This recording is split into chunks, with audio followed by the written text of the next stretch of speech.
আজকের এই ভিডিওটা আপনারা দেখেন, একজন আইনজীবী দেশের সম্পর্কে কি বলতেছে আর ইসলামের সম্পর্কে কি বলতেছে।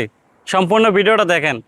এই গায়ক গায়িকা যারা আছে কোরআন হাদিসের বিপক্ষে কথা বলেন, তাদের পক্ষে যারা ওকালতি করেন ভবিষ্যতে তারাও আমি নাস্তিক হিসেবে মনে করি, জাতীয় মুনাফিক হিসেবে ইসলাম ধর্মের সম্পূর্ণ বিরোধী তারা অবস্থান করে।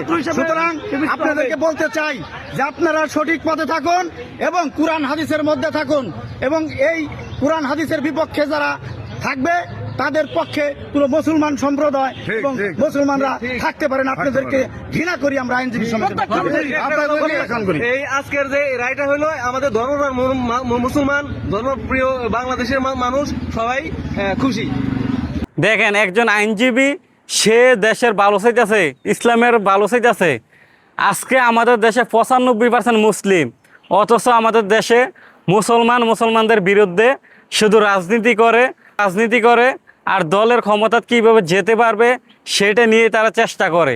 আজকে যদি সারা দেশের মুসলিম একটি দল করত, তাহলে কি আর আমাদের দেশের পরিস্থিতি আজকে এমন হতো? বহু বছর আগে আমাদের দেশটা অনেক সুন্দর আর পরিবর্তন হতো। শুধু কিছু জালিমদের কারণে আজকে দেশটার পরিস্থিতি এমন হয় না। এখন বিএনপি ক্ষমতায় আসার পরে এখন কি বিএনপি তারা একটা সত্য মানছে, কিন্তু এখন বাকি আরেকটা সত্য তারা মানতে রাজি না। তার মানে কি বুঝতেছেন? দেশের ভালো তারাও চায় না। আজকে যদি দেশের ভালো চাইতো, তাহলে সারা দেশের মুসলিম এক হয়ে একটি দল করে দেশটাকে সুন্দর আর পরিবর্তন করত।